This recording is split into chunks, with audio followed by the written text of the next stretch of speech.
R2 Deposit Invoices, increase cash flow, simplify deposit creation, and streamline your billing. Cash flow is the lifeblood of every business. It keeps your operations running smoothly, ensures your team has resources they need, and gives you the flexibility to seize opportunities when they arise. But maintaining high-cost projects, ongoing rentals, or large-scale events, delayed payments can create significant challenges, putting strain on your financial stability. So, why use R2 Deposit Invoices? As it turns out, there are a number of important benefits, starting with efficiency and how simple it is to introduce deposit invoicing into your current workflow.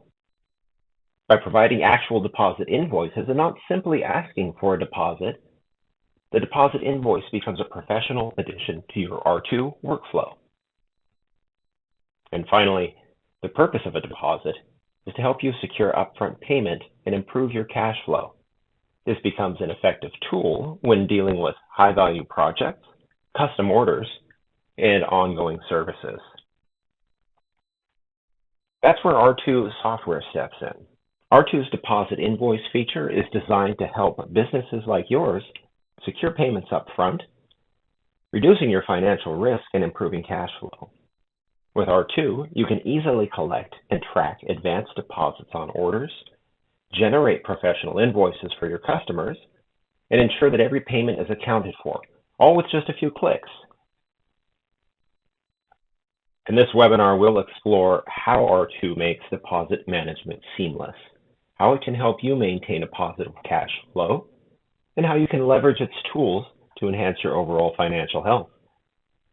Whether you're looking to streamline your invoicing or improve cash flow consistency, this session will provide the insights you need. First things first, there are a couple of dependencies that should be taken care of before diving into this workflow. First, you have two options for a deposit invoice workflow, which you'll set in the configuration module. In the configuration module on the accounting tab, you'll find a small section regarding deposit invoice settings. The first option is called Action on Deposits. Your options here are None or Create CR DB Memo, Credit or Debit Memo. If you select Create CR DB Memo, R2 will create both a credit memo and a debit memo for your deposit invoice. In this case, the debit memo would be used to send to your customers the deposit request, and the credit memo would be used in your accounting system to lower the price of the customer's invoice by the debit memo or the deposit amount. The second option under Actions on Deposits is None. When selecting this option, R2 creates one deposit invoice per deposit request. This is the option I'll be using for the demonstration today. When using this option, you must select a miscellaneous charge that would be used to convey the price for the deposit request. In this example, I've simply created a miscellaneous charge called Deposit.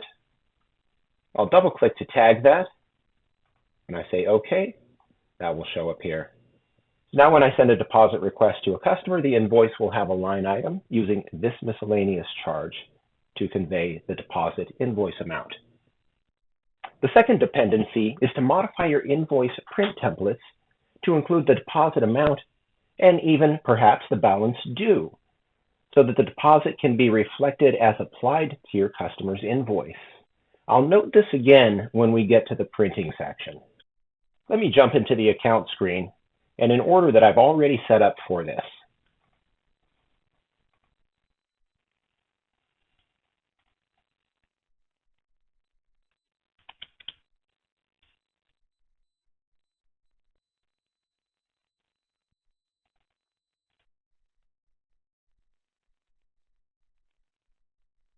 Here's a reservation for a show that spans 5 days.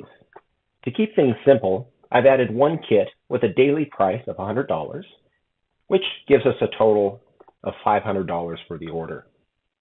To take a deposit, I'll click on the Pay Due Deposit icon up here. At this point, I'll add that with the advent of the R2 Screen Designer, you may have removed this icon if it wasn't part of your workflow originally. If that's the case, you'll have to add it back in to follow along. Here I'll add or edit a deposit request, as well as find previous deposit requests or invoices, and what parent invoices they've been applied to. To create a new deposit request, click on the plus. Begin by selecting a method of payment. Since this is used to record a payment against the invoice, and it's visible after it's been applied, it makes sense that this information is accurate. Here you'll enter the amount of the deposit request. In this case, I'll set it for $100. To save this, I'll simply click on this arrow icon at the top, and you'll see that the deposit request is now sitting inside of the Pay Due Deposit area. At this point, the deposit request is only a request. You'll see the details listed across the row here. You can double click on this or use the pencil icon to edit the request further. When the deposit is in this state, it can be edited or voided. Once the deposit has been invoiced, it cannot be altered or deleted thereafter. To invoice a deposit, I'll start with this line highlighted and click on the happy face. R2 has given me a pro forma invoice number with a DI, so I know it's a deposit invoice. But let's check our work. Because if I look at the order invoice list, I should see a deposit invoice there now. I'll navigate up to the View menu, and we'll look at our invoices. Here you'll see that we have an unposted deposit invoice. The type is called deposit invoice. This is nice because it's got its own designation so that you can always quickly search for all your deposit invoices and simply keep track of them all. Let's go ahead and print the deposit invoice. Here you can choose to have a dedicated deposit invoice form, or you can use your original invoice form. Here I'm going to use my original invoice form. I've made a couple of modifications to it. I'll go ahead and point that out in just a moment.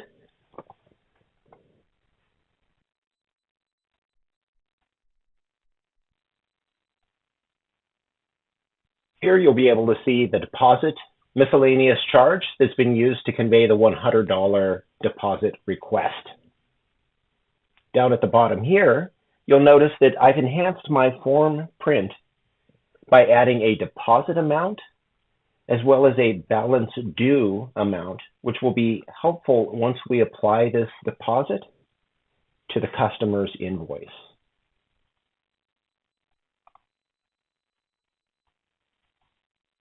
Ultimately, there must be two components for this process to work: the customer's invoice and at least one or more deposit invoices.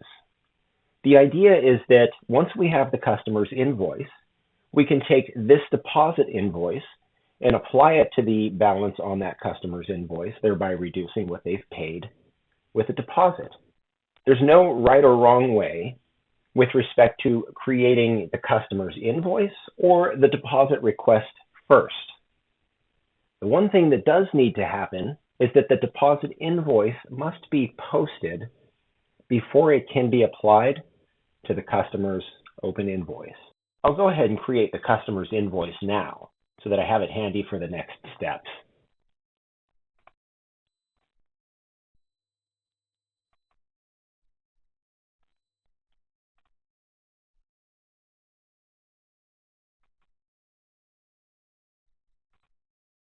Perfect.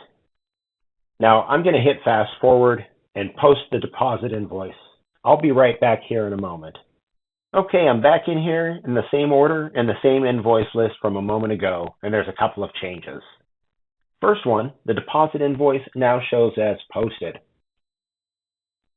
The second is the customer invoice has been created. This is what I did just before our short break a moment ago. To apply the deposit invoice, Begin by highlighting any unposted invoice you wish to apply it to and click on the Adjust Deposit icon at the top here. This will open a window displaying the posted deposit invoices. There can be more than one deposit invoice request. The header of this window shows the highlighted invoice amount, the total deposit available, and the rest of the fields begin to update when you apply the deposit to this invoice. If I want to apply the entire $100 deposit to the customer's invoice, I can simply double-click on it, which will turn the line blue. It also enters the $100 into the adjusted amount column. Alternately, I can click in the adjusted amount column and enter a portion of the available deposit to this invoice. My example may be simple with only one customer invoice and one deposit, but R2 allows you to create multiple deposit invoices and multiple customer invoices to scale with your needs. The process to apply deposits to an invoice can be repeated for additional customer invoices from the same order. I'll accept the deposit application and print the customer's invoice now.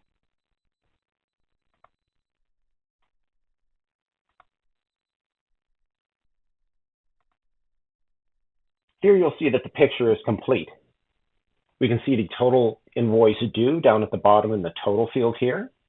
You can also see the deposit request, which was $100. Because that was applied to this open invoice, it now reflects a balance due of $400. This concludes my demonstration of deposit invoices. Thank you all very much for joining,